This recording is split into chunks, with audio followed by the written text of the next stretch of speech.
सभी देशवासियों को बहुत बहुत प्यार। मैं निखिल सबलानिया आज एक बहुत बहुत और बहुत ही खास कार्यक्रम लेकर आया हूँ। और जो भी इस कार्यक्रम को देख रहे हैं उनसे मैं पहले दो बात कहूँगा कि हमने जब अपने भारत का मोटो रख लिया, सत्यम शिवम सुंदरम, कि सत्य ही शिव है, शिव ही सुंदर है, तो उसके बाद हम सत्य से कतराते क्यों हैं? हम सत्य को छुपाते क्यों हैं? और ख़ास करके देश और राजनीति के अंदर असत्य या सत्य को छुपाना, ये एक अगर हमारी परंपरा बन जाएगी तो कैसे हम अपने देश को, अपने देश के अरबों लोगों को सही दिशा दे पाएंगे? मैं ये क्यों कह रहा हूँ? मैं ये इसलिए कह रहा हूँ कि जो बात मैं अब आपको बताने जा रहा हूँ वह बात न केवल बहुत गंभीर है, बल्कि सोचने पे मजबूर करती है कि क्या हमें हमारे राजनीतिज्ञ अंधेरे में दिया दिखाते हैं, या कहें कि हम बिल्कुल अंधेरे में रखते हैं। मैं पुस्तक पढ़ रहा हूँ और इस पर मेरा ये चौथा कार्यक्रम है इस पुस्तक पर। और ये पुस्तक भारत के एक वीर सपूत, भारत के एक ऐसे वीर सपूत जिसने भारत को कैसे सुरक्षित किया दुश्मनों से, कैसे अपनी सेवा दी, और 19 साल से लेकर 90 से ज़्यादा उम्र तक वह देश की सेवा करते रहे।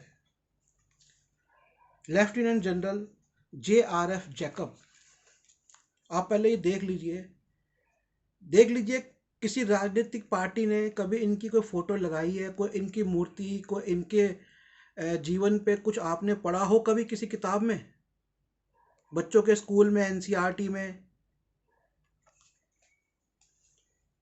हमारे देश को पीछे रखने का और देश के लोगों को पीछे रखने का एक प्रायोजित कार्यक्रम चल रहा है। विज्ञान से हटो, इंफॉर्मेशन से, सूचनाओं से हटो, अंतर्राष्ट्रीय मीडिया से हट जाओ, टीवी चैनल्स को डराया जाए सत्य दिखाने से, यहाँ तक कि यूट्यूब से भी चैनल्स दूसरे देश के भी गायब कर दो, अपने देश के जर्नलिस्टों के भी गायब कर दो। लेकिन ये सब किसके लिए?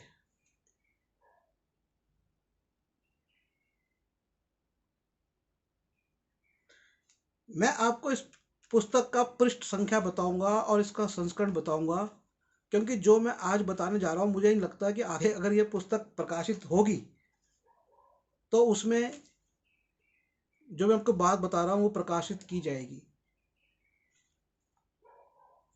ये वो शख्स है, ये भारत के वो सपूत हैं जिनका परिवार सिर्फ 200 साल पहले भारत में बगदाद से आया। इनका धर्म यहूदी, लेकिन इन्होंने भारत को वो मुकाम हासिल करवाया जो दुनिया में कभी किसी को नहीं हुआ। और सिर्फ 24 घंटे की यदि देरी हो जाती तो बांग्लादेश नहीं बनता और भारत एक जंग हार जाता। और अगर जंग शुरू होने से पहले इन्होंने अपनी स्ट्रेटजी दिखाते हुए लोंगेवाला के बॉर्डर पर, जैसलमेर पर 4000 एंटी टैंक माइंस नहीं बिछाई होती तो पाकिस्तान की सेना भारत में प्रवेश कर जाती। मैंने ये पुस्तक बहुत पहले की मंगा के रखी हुई है। कहीं ना कहीं ऐसा लगता है कि समय के काल में कुछ ऐसा होता है जो होने वाला होता है। मैंने ये पुस्तक किसी और मकसद से मंगवाई थी, न फौज के मकसद से। मैं इनको जानता भी नहीं था, न फौज की बारे में पढ़ने के लिए, न इनके जीवन के बारे में पढ़ने के लिए। लेकिन कहीं ना कहीं ऐसा होता है कि जो एक तरंगे होती हैं, जो सोच होती है, वो सोच लोगों को आपस में लेके आती है किसी ना किसी जरिए के द्वारा, चाहे वो किसी भी काल में हो।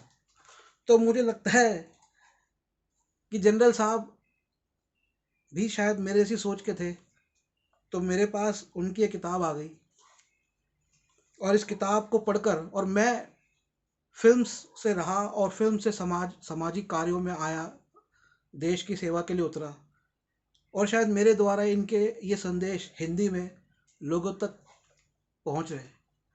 और ये चौथा कार्यक्रम मैं इनके जीवन, इनके विचारों पे बना रहा हूँ। आज एक मुश्किल घड़ी है। आज 14 मई 2025 का दिन है। 12 मई को भारत ने सीज फायर घोषित करी पाकिस्तान के साथ, जो उसका तनाव हो रहा है, जिसमें रात के 8 बजे हमारे प्रधानमंत्री का भाषण टेलीकास्ट होता है और उसके तुरंत बाद पाकिस्तान फिर गन्स छोड़ता है। हमारे यहाँ पर ये जो शुरू हुआ युद्ध, तब से एक प्रोपोगंडा स्टाइल में ज़्यादा रहा, और बजाय इसके कि हम सत्य का एनालिसिस अपने लोगों को खुद करने दें। युद्ध शुरू होने से पहले, सबसे पहले किसको रोका गया? युद्ध शुरू होने से पहले ही हमारे यहाँ पे कुछ जो बड़े ही निष्ठावान जर्नलिस्ट थे, उनके चैनल्स बंद कर दिए गए। उसके बाद पाकिस्तान के चैनल्स बंद कर दिए गए यूट्यूब पर। पाकिस्तान का टीवी तो भारत में पहले से बैन है।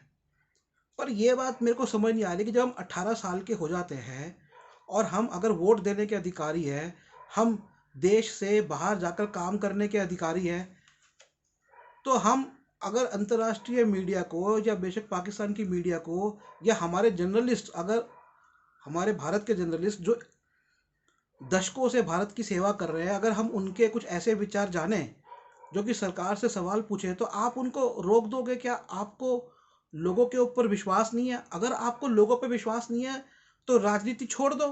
राजनीति का रास्ता, डेमोक्रेसी का रास्ता तो लोगों से होकर जाता है। कुछ लोग यहाँ पर तर्क देंगे कि नहीं, युद्ध में ऐसा ही होता है और पाकिस्तान ने भी ब्लॉक कर दिए, हमारे कर दिए होंगे। वो उनकी सोच है, उन तक रहने दो। हम भारत है, हम सनातन है।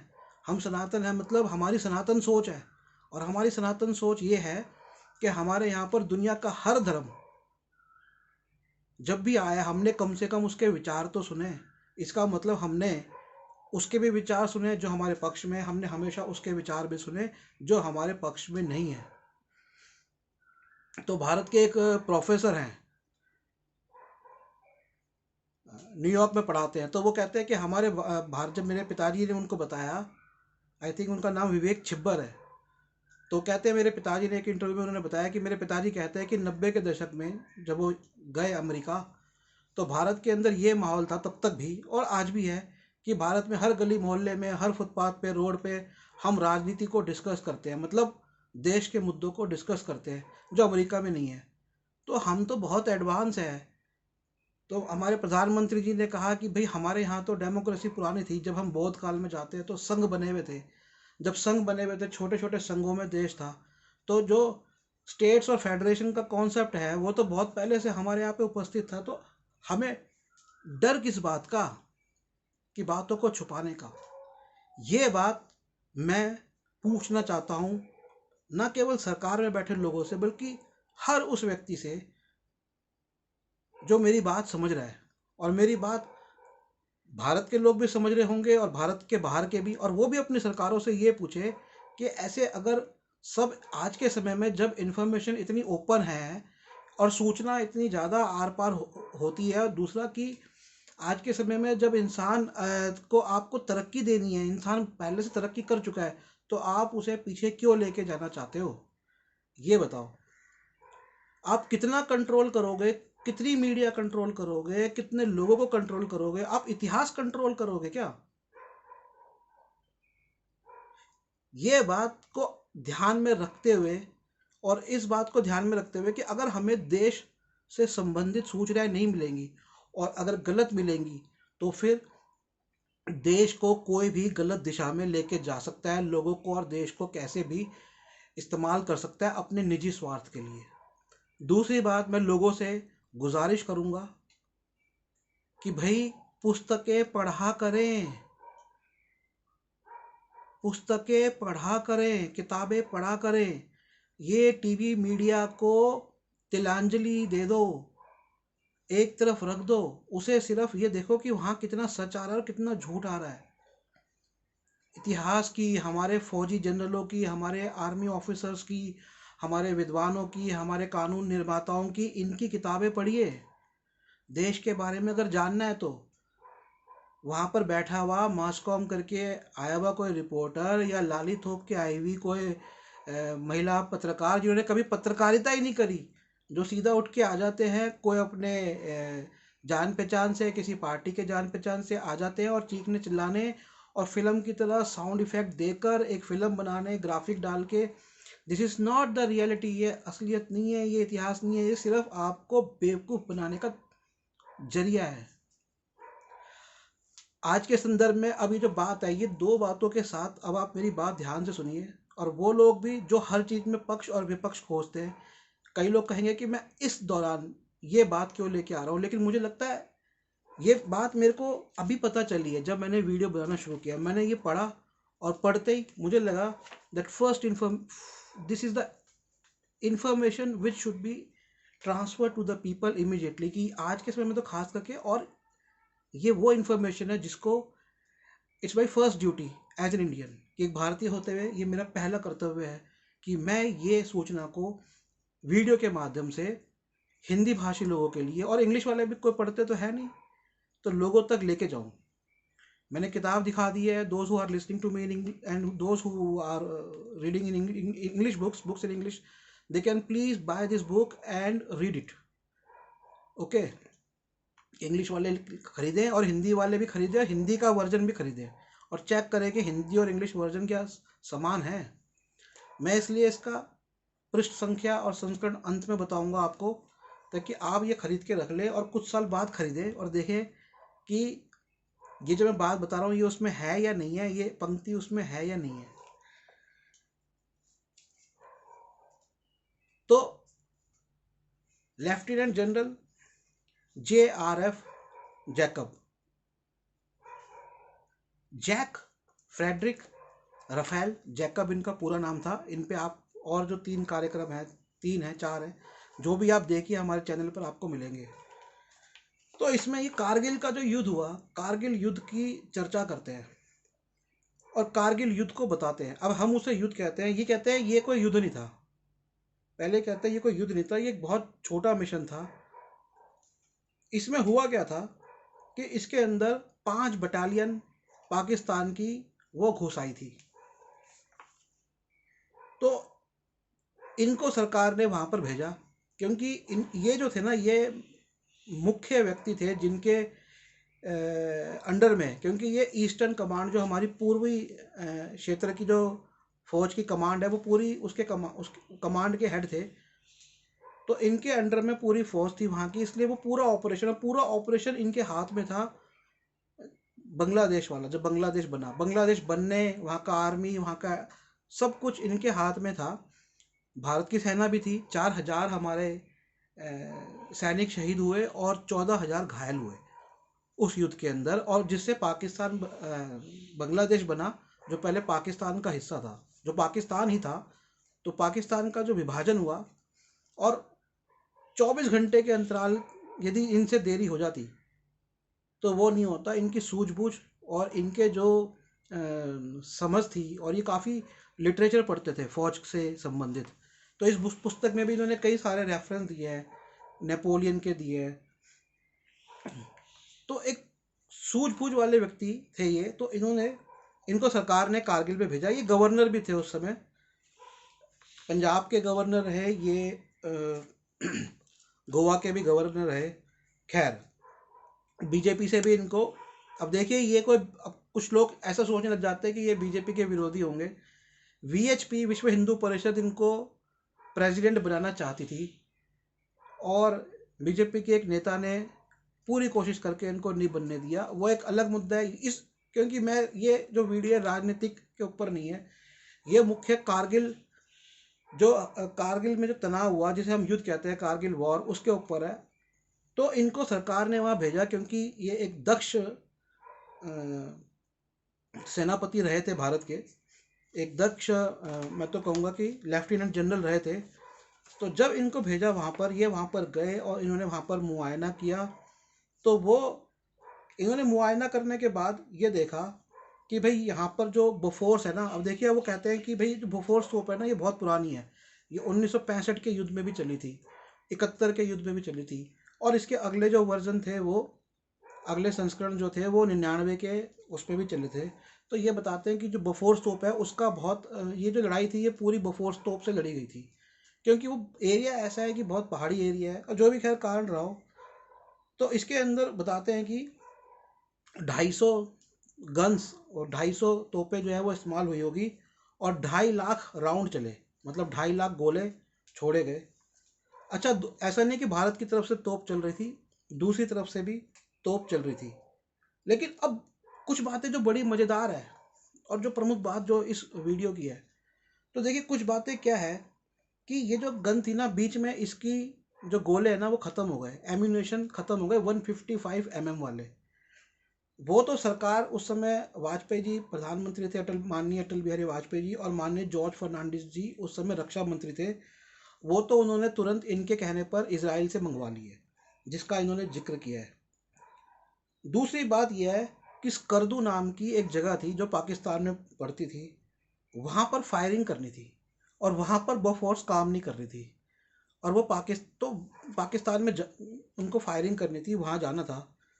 तो वहाँ पर जाने के लिए आपने देखा है कि अभी कल ही मोदी जी, एक फौजियों की सभा थी, और वो वहाँ पर थे, और उनके पीछे एक जो गन है जिसमें बहुत सारे वो लंबे लंबे गोले दागने के होते हैं, आपने बहुत अभी देखी होगी कि वो सेना ने इस्तेमाल हुई है, पाकिस्तान ने भी इस्तेमाल करी है, जिसे S-400 कहते हैं। तो उसका जो नाम होता है वो होता है स्मिरक, स्मरिक, SMRSMERH, स्मर्च, स्मर्च। तो स्मर्च नाम की वो गन होती है। तो बड़ी, अब देखिए बड़ी मज़ेदार बातें हैं। तो इन्होंने कहा कि वहाँ पर जो है ना, जो इनकी जो वैली है स्कंदू, वहाँ पर हमें ये वाली गन चाहिए रशिया की। तो सरकार ने तो ऑर्डर दे दिया कि हाँ भाई चलो ये गन हम मंगा लेंगे। लेकिन ये बताते हैं वो युद्ध हुआ 1999 में, लेकिन हमारे जो बाबूपना जो है, जो हमारे इतने प्रोसीजर हैं, 5 साल बाद जो है ना ये जो गन है ये रशिया से आई। इस बाबूवाद, लाल फीताशाही, जिसे जो भी कह रहे हैं, अफसरशाही की वजह से। तो मतलब कितनी विडंबना है कि देश युद्ध में था, और एक रशिया से गन आने में, जबकि इजराइल से तो आ गए थे गोले, लेकिन रशिया से आने में 5 साल का समय लग गया। है ना बड़ी विचित्र बात। तो ये कमियां हैं जो हमें सुधारनी है, इस पे काम करना है। आपने आर्मी के पुराने सीनियर ऑफिसर तो लगा दिए, लेकिन अगर आप उनकी बात पे अमल ही नहीं कर पा रहे तो वो बेचारा सीनियर ऑफिसर क्या कर लेगा। इसमें एक और उन्होंने बड़ी अच्छी बात बताई, बड़ी जबरदस्त बात इसे कहते हुए बताई, कि ये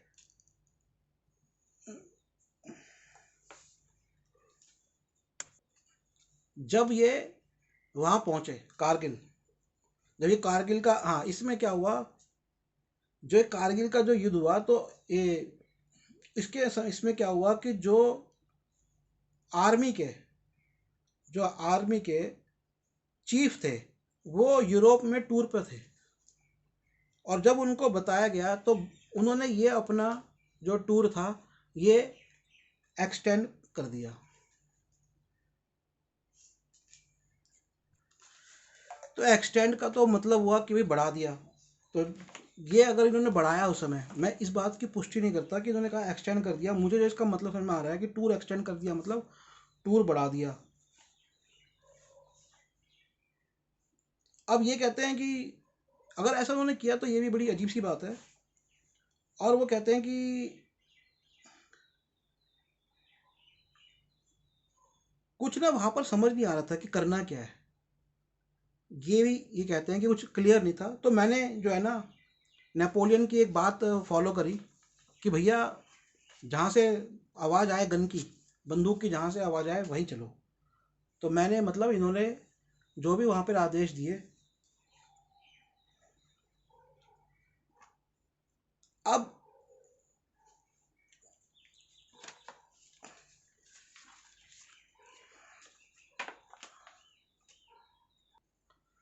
बड़ी सोचने वाली बात है। ये कहते हैं, जिसके बारे में बताते हैं, अभी जो कश्मीर के जो मुख्यमंत्री है उमर अब्दुल्ला, इनके पिता फारूक अब्दुल्ला उस समय मुख्यमंत्री थे। तो ये कहते हैं कि इन्होंने बात करी आडवाणी जी से, और आडवाणी जी ने आगे बात करी। और बात क्या थी? बात ये थी कि भाई लद्दाख जो रास्ता है, यहाँ पे जो रास्ता रहता है, कहाँ का? लद्दाख का जो रास्ता है, जो हिमाचल से होके गुजरता है, जो कि मनाली और रोहतांग और लेह, लद्दाख का रास्ता जो हिमाचल से गुजरता है, उसको सही करना है। तो इस बारे में आडवाणी जी ने ये बात करी फारूक अब्दुल्ला जी से। और फारूक अब्दुल्ला जो उस समय मिनिस्टर थे, उन्होंने कहा the road was not necessary, कि ये रोड की जरूरत नहीं है। ये एक बड़ा इंपॉर्टेंट पॉइंट है, और इस किताब को पढ़ते हुए मुझे समझ में आया। और आपने, कई लोगों ने ये जानकारी भी ली होगी कि हाल ही में भारत सरकार ने कई जो हमारे दूर दराज के क्षेत्र हैं वहाँ पर बड़ी सारे माइंस, बड़ी सारे पैसेजेस बनाए हैं, बड़े सारे रास्ते बनाए हैं। इन्होंने एक बात बताई इसके अंदर कि चाइना ने क्या किया है, कि चाइना ने उस समय ही अक्साई चीन वगैरह, जो अब तो काफ़ी आगे आ गया है, लेकिन चाइना ने हमारे पूरे एरिया में धीरे धीरे रोड बनाने शुरू कर दिए थे।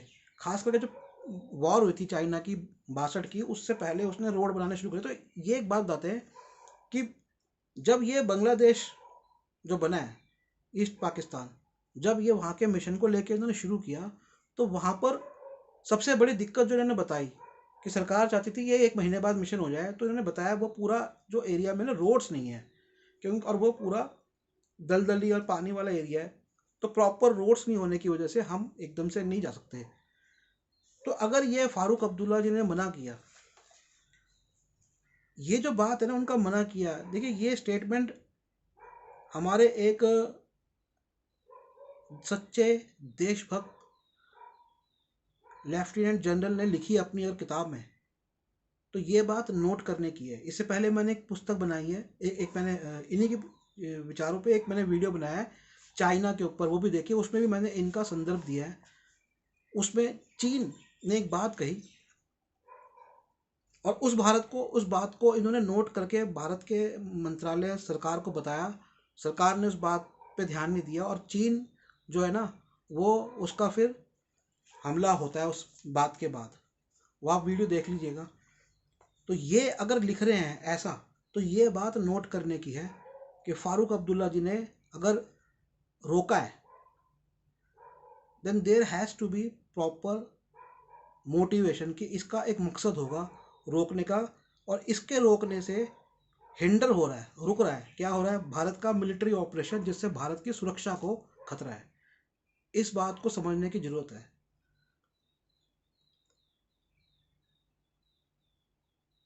हो सकता है कुछ और हो, लेकिन मैं हो सकता पे बात नहीं डालूंगा। मैं यही कहूँगा कि ये भारत के मिलिट्री ऑपरेशंस को बढ़ाने के लिए रोका गया है। ये मेरा अपना वर्डिक्ट, अपनी सोच है। अब इसके अंदर तो आपको मैंने बताई इतनी सारी बातें। तो वो जो अब S-400 वाली जो गन्स हैं, तोपें हैं, वो एक तरह की अब वो चल रही है। तो अब जो है ना, और भी बातें हो रही हैं। अभी हाल ही में एक बात और हुई है। अब इस बात को मैं जो अब ये जो फाइनल तथ्य, आपको जो सबसे महत्वपूर्ण बात है इस वीडियो की, वो आपको बताऊंगा। इस पूरे कार्यक्रम का जो सबसे महत्वपूर्ण बात है, उस बात को बताने से पहले मैं थोड़ा सा आपसे कुछ पूछना चाहता हूँ। जैसे मैंने पहले बताया कि सारी मीडिया तो हमारी सरकार ने बंद कर दी। अब सरकार ने हमारी मीडिया नहीं बंद करी, सरकार हमारी क्या कह रही है और ये कितनी हास्यास्पद बात है कि हमारी सरकार कह रही है कि डोनाल्ड ट्रंप ने मध्यस्थता नहीं करी, डोनाल्ड ट्रंप ने नहीं बोला, डोनाल्ड ट्रंप ने नहीं रोका, डोनाल्ड ट्रंप की तरफ से कोई ऑर्डर नहीं आया। तो आज भी अगर अमेरिका दुनिया का सबसे ताकतवर देश है, और वो डोनाल्ड ट्रंप जो बहुत बड़ी, पहले तो बहुत बड़ी व्यापारी फैमिली का मालिक है, जिसकी बहुत बड़ी कंपनी है, वो तो है ही, इतने सालों से उसका परिवार बिजनेस में लगा हुआ है। वो डोनाल्ड ट्रंप जो दूसरी बार अमेरिका का राष्ट्रपति बना है, वो बेवकूफ़ है जो बोल रहा है। और हमारी मीडिया और हमारी सरकार कह रही है नहीं, उसने नहीं रोका, अमेरिका की तरफ से मध्यस्थता नहीं हुई। वो जिसने चाइना को ट्रेड वॉर के अंदर 30% पे लाके 10% पे लाके छोड़ दिया है। वो डोनाल्ड ट्रंप जिसने कहा कि मैं दीवार बनाऊंगा, तो उसने मैक्सिको के यहाँ दीवार बना दी। वो डोनाल्ड ट्रंप कि जिसे दुनिया नॉर्थ कोरिया आतंकवादी देश बोलती थी, वो जाके उससे मिल के आता है। वो डोनाल्ड ट्रंप जो कहता है भैया मैं पुतिन से बात करूंगा तो ये वाली वॉर रुकवा दूंगा। वो जो डोनाल्ड ट्रंप ने जो सीन किया था ना जेलेंस्की के साथ, वो जानबूझ के किया था जेलेंस्की का एक रुख दिखलाने के लिए। क्योंकि $350 बिलियन जेलेंस्की ले चुका है। यूक्रेन का जो प्रधानमंत्री है, वो $350 बिलियन, लगभग 3 लाख करोड़ रुपया ले चुका है, और वो कहता है इसका आधा पैसा मुझे पता ही नहीं। तो डोनाल्ड ट्रंप कहता है आधा पैसा तुमको पता ही नहीं। तो हमें तो एक्चुअली कुछ नहीं पता। हमें ये नहीं पता कि जो इससे पहले जो राष्ट्रपति थे अमेरिका के, बाइडेन, उनके बेटे की वहाँ पर कंपनियाँ हैं तेल की, गैस की, यूक्रेन में। इसलिए वो लोग जेलेंस्की को जो है सपोर्ट कर रहे थे। तो बात यह है कि हमें ये बात समझनी है। तो वो जो ट्रम्प है, अमेरिका का राष्ट्रपति बोल रहा है, और हमारी सरकार उसको झुठला रही है कि अमेरिका का किसी ने मध्यस्थता नहीं करी। चलिए, आप शायद दुनिया की सबसे ज़्यादा समझदार और सच बोलने वाली सरकार है हमारी, बोल सकती है, लेकिन ये वो व्यक्ति है जिनको विश्व हिंदू परिषद प्रेसिडेंट बनाना चाहती थी। ये बीजेपी के साथ रहे, बीजेपी के कार्यकाल में गवर्नर रहे।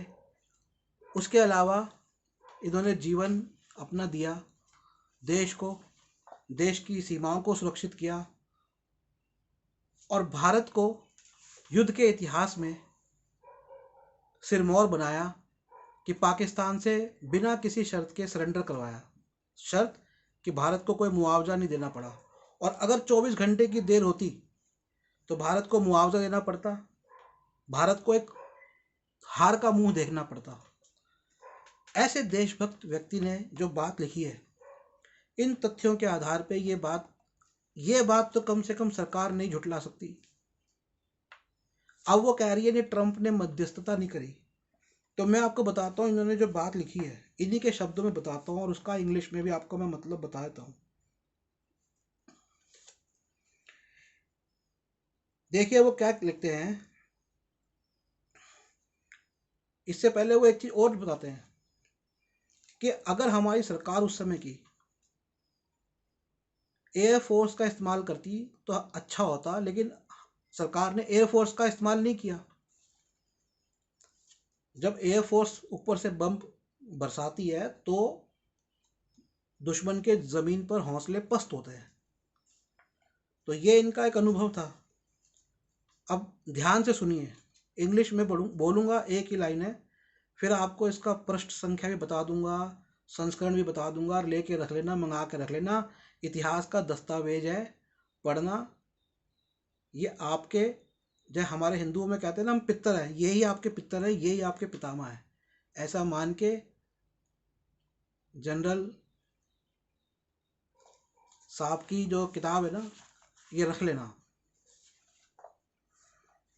इनकी पूजा करो, पूजा, वो कर्मकांडिनी, इनकी पूजा करो कि इनको पढ़ो, इनको पढ़ो। हमारे देश के और फौजी नेवी ऑफिसर्स को पढ़ो, जो मैंने बताया सारे बुद्धिजीवियों को पढ़ो, उनको पढ़ो। ये कचरा, कचर पचर वाले जो कचरे हैं, जिन्हें नशे की दुनिया में रहते हैं, जिनको रोज नए कपड़े खरीदने हैं, हजारों रुपए के जूते खरीदने हैं, ये लोग कचरा जो मीडिया में फैलाते हैं, फिर सरकार में आते हैं, फिर सरकार से मीडिया कंट्रोल, जिनको करोड़ों रुपए के आभूषण लेने हैं, ये कचरे को फेंक दो।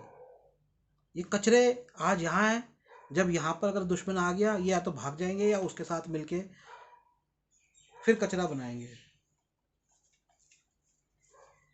तो मैं जनरल साहब की बात बताता हूँ। It was fortunate that American President Bill Clinton exerted pressure on the Pakistanis to withdraw.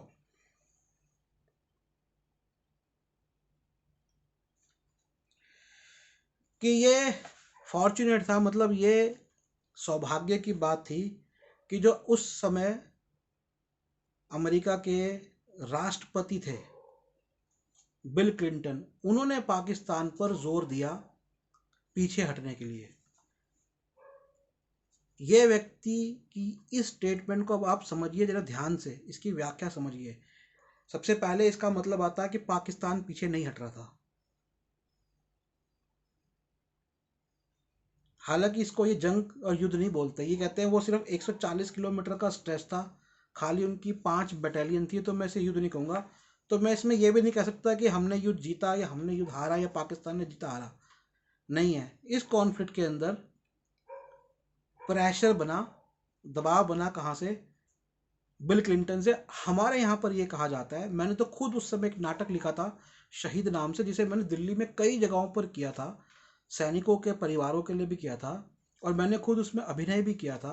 मुझे उसकी लाइन भी कुछ याद है, वो मैंने कार्य इंटरव्यू में मैंने बताई है। गुरदीप सिंह जी से का मैंने इंटरव्यू लिया था, पंजाब के नेता है वो। तो स्पष्ट रूप से कह रहे हैं कि, तो हमने भी उस समय यही कहा था कि हम जंग जीत गए और ये सब था, लेकिन ये कह रहे हैं जंग तो ये मान ही नहीं रहे। ये क्या कह रहे हैं? ये कह रहे हैं कि भैया ये सौभाग्य की बात है। अब वो ये क्या कह रहे हैं, इट वॉज फॉर्चुनेट। उन्होंने क्यों कहा ये सौभाग्य की बात है? इसका मतलब पाकिस्तान और आगे बढ़ सकता था। तो वो कहते हैं कि ये सौभाग्य की बात, इट वॉज फॉर्चुनेट दैट, कि जो वहाँ का जो वो था राष्ट्रपति था, उसने दबाव डाला और पाकिस्तान को पीछे हटना पड़ा। अब ये बीजेपी की भी बात करते हैं। BJP claims that it was a major war that they had won. It was hardly a war, just 4 minor inclusions over a stretch of 140 kilometre of barren hillsides. तो वो कहते हैं कि बीजेपी कहते हैं कि भैया हमने जो है ना वो ये जंग जीती, लेकिन वो कह रहे हैं ये कोई जंग नहीं थी। लेकिन बात यहाँ पर ये बहुत महत्वपूर्ण है। तो मैंने ना एक पाकिस्तान को समझाने के लिए ना एक वीडियो बनाया हुआ है, 1 घंटे 47 मिनट का, उसको देखिए। और फिर एक और मैंने वीडियो बनाया है कि क्या पाकिस्तान पीछे हटेगा, उसको समझिए। उसमें मैंने समझाया कि हम पाकिस्तान को हल्के में नहीं ले सकते। हम ये नहीं कहते कि भैया उनकी जो मिलिट्री कैपेसिटी है वो हमसे कुछ ज़्यादा होगी, लेकिन हम उनको हल्के में नहीं ले सकते। और क्यों नहीं ले सकते वो आपको समझ में आएंगे जब आप वो देखेंगे। और एक और अत्यंत बहुत महत्वपूर्ण बात, और जिसके बारे में मैं सोचता हूँ, जिसके बारे में बहुत से कार्यक्रम आप यूट्यूब पे देख सकते हैं, ये बात उस समय चर्चा का बहुत ज़्यादा विषय थी। लेकिन चर्चा का विषय होना एक बात है, कहीं से जिसे कहते हैं ना सबूत निकल के आ जाए, एविडेंस निकल के आ जाए, वो एविडेंस यहाँ से निकल के आ रहा है। अब मैं आपको इनका और परिचय क्या दूँ? ये प्रमाण है तो ये पक्का प्रमाण है। तो विषय क्या था? विषय यह था कि क्या हमारी उस समय इंटेलिजेंस फेल हो गई थी, क्या हमारी इंटेलिजेंस कमज़ोर थी? तो यहाँ भी मैं आपको जनरल साहब के शब्दों के अंदर ही बता देता हूँ।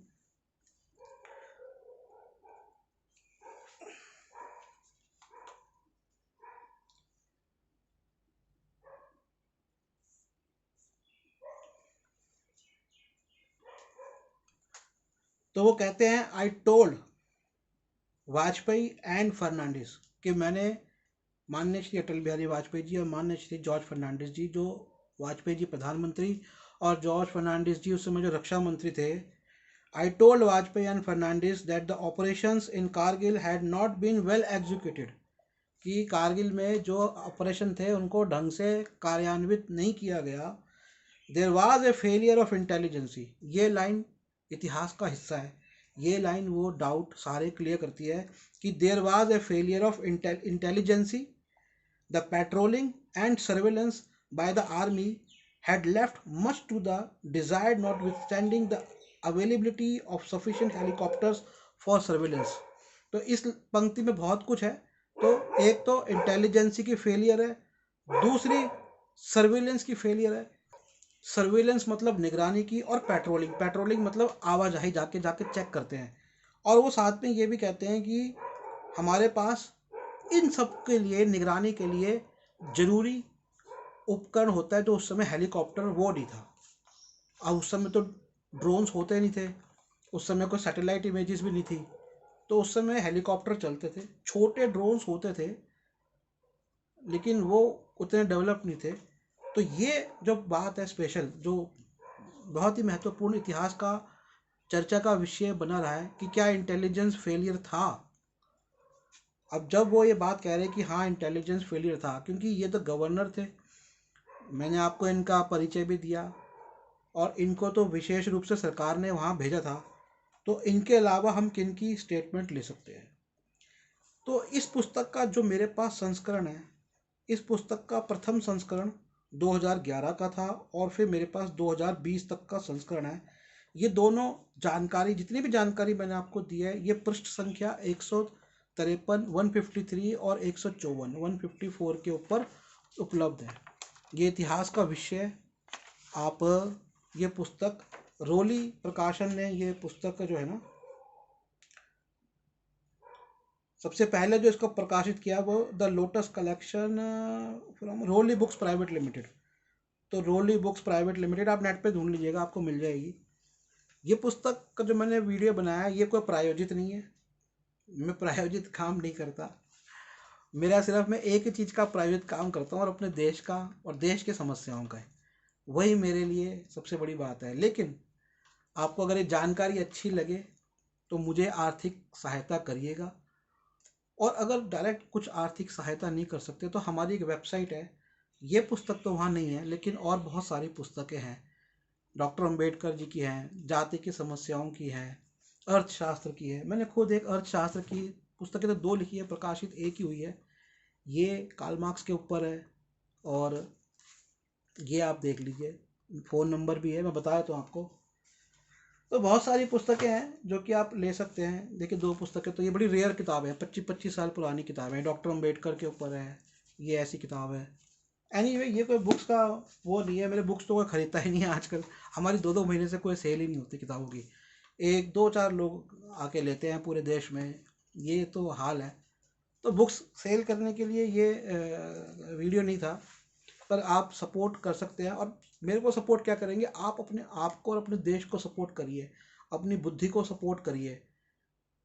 ये व्हाट्सएप पे क्या आ रहा है, यूट्यूब पे क्या आ रहा है, कुछ चीज़ें सच्चाई वाली होती है, 10% हो सकता है जिनमें सच्चाई हो, 90% कचरा होता है, 99% कचरा है। तो पुस्तक पढ़िए, पुस्तकों के अंदर जो आपको प्राप्त होगा वो उनसे प्राप्त नहीं होगा, उनको भी देखिए, मैं भी देखता हूँ, और पुस्तकें भी पढ़िए, और पुस्तकें पे ज़्यादा समय दीजिए। अगर ये वीडियो पसंद आया हो तो आप मुझे फ़ोन पे थैंक यू निखिल सबलानिया, मेरे नाम की स्पेलिंग है NIKHIL SABLANIA, लिख के भेज सकते हैं। मेरे 3 फ़ोन नंबर है, इनमें से किसी एक पे भेजिएगा, तीनों, लेकिन तीनों सेव कर लीजिए, ताकि आपको हमारे मैसेज आए। अगर आप सेव नहीं करेंगे तो हमारे मैसेज और वीडियोस के और किताबों के नहीं आ पाएंगे, या कोई महत्वपूर्ण जानकारी हो। पहला नंबर है 8527533051, 8527533051। दूसरा नंबर है 8851188170, 8851188170। तीसरा नंबर जो कि खाली व्हाट्सएप है, पहले 2 नंबर पे फ़ोन और व्हाट्सएप भी चलते हैं, तीसरा नंबर खाली व्हाट्सएप का है 8447913116। हमारी वेबसाइट जो किताबों की है nspmart.com। प्लीज़ मेरी रिक्वेस्ट है कि 1-2 किताबें ना लीजिए, 25-50 हज़ार रुपये की किताबें लीजिए हमारी वेबसाइट से, क्योंकि वो किताबों की कीमत, वेबसाइट की सर्विस, भेजने का तो है ही, बट ये ऐसे कामों को मुझे सपोर्ट करेगा, हमें सपोर्ट करेगा, it would support me and the people who are connected with me. So thank you very much for watching this video, आपका बहुत बहुत धन्यवाद। और प्लीज़ मुझे किसी पार्टी से नहीं जोड़िएगा, मैं अपनी पार्टी को बनाना होगा तो मैं या तो अपनी पार्टी बनाऊंगा, या कोई भी पार्टी मुझे अप्रोच करेगी तो मैं वैसे ही अपनी शर्तों पे काम करूंगा जैसे हमारे जनरल जैकब थे। मैं अभी समझ रहा हूँ, मैं समझ रहा हूँ देश को क्या समस्या है, मैं इनको पढ़ा हूँ तो मुझे इतना समझ में आया मतलब इनको पढ़ने के बाद, सही बताऊं तो मुझे देश की जो प्रॉब्लम समझ में आई है ना, मुझे इतनी सारी किताबें पढ़ने के बाद भी समझ नहीं आई। Thank you General Jacob.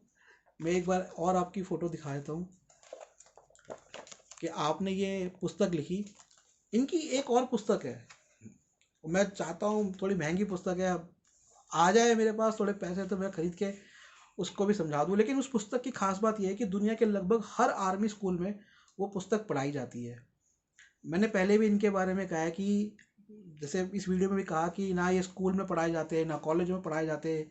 भाई इनकी कम से कम हर देश पे, हर बॉर्डर पे, मैं तो कहता हूँ इनकी बॉर्डर्स पे इनकी, और जितने भी हमारे आर्म फोर्स के ऑफिसर्स हैं या शहीद हुए हैं लोग, उनके उनकी मूर्तियां लगाई है। उनके हर स्कूल का नाम, जितने भी भारत के स्कूल है सब एक शहीद सैनिक के नाम पे, हर एक स्कूल का नाम रख दीजिए आप। हमारे हॉस्पिटल्स के नाम उन जो लोग हुए हैं जिन्होंने शहीद सैनिकों का, जिन डॉक्टरों ने इलाज किया है, उनके नाम पे रखी है। नेतागिरी वगैरह बेकार की है।